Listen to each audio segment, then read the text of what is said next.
Coming up, Marco Archer remembered today a somber assembly held in his honor at the school he spent 6 years. Our cameras are there. A man jumps over the Paradise Island Bridge and survives. Once a crime haven, Pinewood Gardens appears a lot safer these days. We'll tell you of the program that's making it happen. And a former judge comes out today telling those at a legal conference he's gay. It's Thursday, October 6th. Get ready. The Bahamas Tonight starts right now.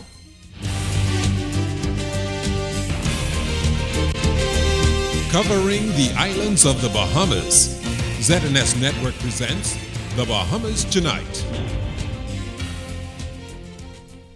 It's good to have you along this evening. I'm Shenique Miller. This is The Bahamas Tonight National Report. While no official confirmation has been made on the discovery of a young boy, the teachers and staff at Columbus Primary turned their attention to honoring little Marco Archer, the 11-year-old believed to be kidnapped and killed almost 2 weeks ago. Today, Marco's friends and classmates talked about the boy they knew and how they will remember him. Genea and Noel picks up the story. We salute you, dear Marco, and to you. We will remember you. The tears flowed freely from the students who are still trying to come to grips with the loss of their classmate Marco Archer. It was a somber mood at the Columbus Primary School Thursday as Marco's classmates, teachers, members of the clergy, and education officials all paid tribute to the 11-year-old's life who was brutally snatched away much too soon. Marco was one of the kindest and funniest person I knew. He shared with everyone. I love him from my heart, and now that he is gone, I will always miss him. With tributes in the form of song, dance, poems, and prayers, Marco's school family shared memories about their time with the sixth grader. Education Minister Desmond Bannister gave his condolences to the family and gave the students a safety book. Say no, very good. Boys and girls, I want all of you to use this coloring book, because it has some very, very important lessons for you. On behalf of the Ministry of Education, Ms. Meadows, Mr. Archer, all of the family members, I want to express our sincere condolences, indeed on behalf of the people of the Commonwealth of the Bahamas. Deputy Director in the Ministry of Education, Carey Ferguson, says Marco's death opened the door for change. You will go down in history, opening the eyes of this nation, and we will no longer be silent. There will be an outcry from every sector of this community. And I send the fire of God after every predator. This will not be tolerated in this country. It's time for you. Doves were also released in memory of Marco. Members of his family shared how glad they were that Marco also was surrounded by love at school. His sister, Tashina Smith, spoke on their behalf. And now we look ahead and we find comfort in knowing that it's going to make a difference to everyone. It's going to make a difference in the nation. It's going to make a difference in the parents, every human being. We will understand today what is more important, and what is more important is our children. The memorial was held under the theme, Save Our Children. No date has been set for Marco's funeral as the family awaits DNA tests to confirm that the body of the child found in Cable Beach last week is indeed Marco Archer. Genea and Noel, ZNS News. What a difference a few months make. According to crime statistics, Pinewood Gardens is one of the communities that has recorded a number of homicides. Well, a joint initiative between the Pinewood Gardens Community Outreach, the Urban Renewal Office, and the Area Member of Parliament is reportedly reaping significant rewards. Now 3 years old, the Stop the Violence Community Festival is fulfilling its mandate of transforming the lives of residents in the community while launching an all-out assault on crime. Here's Clint Watson.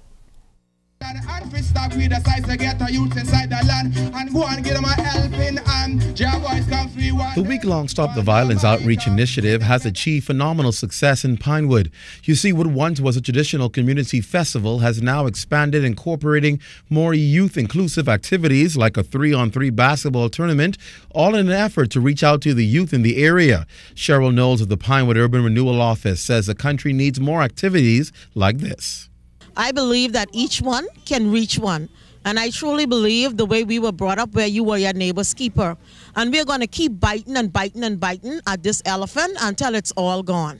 She's not alone in her beliefs. Ken Rolle of the Pinewood Community Outreach initially organized the festival. It's a passion of his to reach young men after he lost his sight to gang violence. And this year we're promoting living in love, because the only way we could stop the violence is if we start to show more love to our brothers, our sisters, our neighbors, and everyone around us. So if we could promote living in love, then I'm sure we could see a decrease in violence and crime and an increase in unity in the community. Member of Parliament for the area, Byron Woodside, says Pinewood is often perceived negatively, but they've had success in academics, leadership, and sports, with some of the most outstanding youth recognized today in these disciplines coming from his constituency.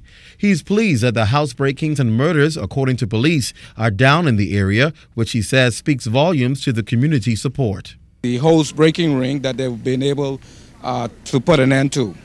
Also, a number of criminal activities such as selling drugs. Such groups have also been stopped in Pinewood. And we have seen a reduction in the number of murders occurring in Pinewood. I've often said that in Pinewood, we've either been the victims or the perpetrators. And so we hope by making a dent in crime, we will neither be the victims, and certainly there will be a reduction in Pinewood people being realized or known as perpetrators of crime. You gotta stay focused, man, full throttle, as if your life depends on it, man. Live each day as if it is the last there is, and have no regrets once you gave the best you can give. Clint Watson, ZNS News. A 23-year-old man lucky to be alive tonight after reportedly trying to take his life. According to reports, the man, a resident of Vista Marina in the West Grove area, jumped off the new bridge at Paradise Island. Today, he's in hospital in stable condition. The incident happened shortly before 1 o'clock yesterday. The victim, whose identity has not been released, received multiple injuries to the body. Investigations are underway. Top jurists from throughout the Caribbean, Canada, and the United States are here in the capital attending a conference organized by the Caribbean Association of Judicial Officers. The information sharing event will focus on a wide range of issues. The goal, to improve the delivery of justice throughout the region. Fern Carey was there. Over the next 2 days, the high-ranking judicial officers will discuss a wide range of topics with a view of finding ways to enhance the delivery of justice in the region. Many countries in the Caribbean share common crime and legal challenges, and Chief Justice Sir Michael Barnett noted that information-sharing events like the Keynote conference will provide solutions over time. No matter what rules, regulations, policies, or procedures we may put in place, the law operates through individuals. It is only when we as individuals, through whom the administration of justice is made real in our communities, make ourselves more competent, more efficient, and more effective, that we enhance the rule of law and the respect for the courts and the administration of justice in our region. And in line with recent calls for the Bahamas to abolish the Privy Council and sign on to the Caribbean Court of Justice, President of the Trinidad-based courts, Dennis Byron, noted that the court is already fulfilling its objective of bringing justice closer to the people. In the 6 years of its lifetime, 78 matters have been filed before the appellate jurisdiction of the Caribbean Court of Justice. And 74 decisions have already been delivered. And this comes from just the 3 countries who have signed on to its final appellate jurisdiction. And just by, as a most simple comparison, the number of appeals that have gone before the Privy Council from all the remainder territories in the same time period has not amounted to 50. For the occasion, retired Australian Judge Michael Kirby, who outlined the linkages throughout the Commonwealth and the region. He also noted that the future of Caribbean nations will change moving forward. Instead of having the heads of government at their meeting adopting principles which are laid down in the Singapore Declaration, the Port of Spain Affirmation, and so on. There should be a charter which is done in the name of the people of the Commonwealth. And that was decided that we should have such a charter. And in fact, it's going to be debated in Commonwealth countries over the next year. The proposed changes also include the establishment of a youth corps and a plan that paves the way for the Commonwealth to play a greater role when a member country is in crisis.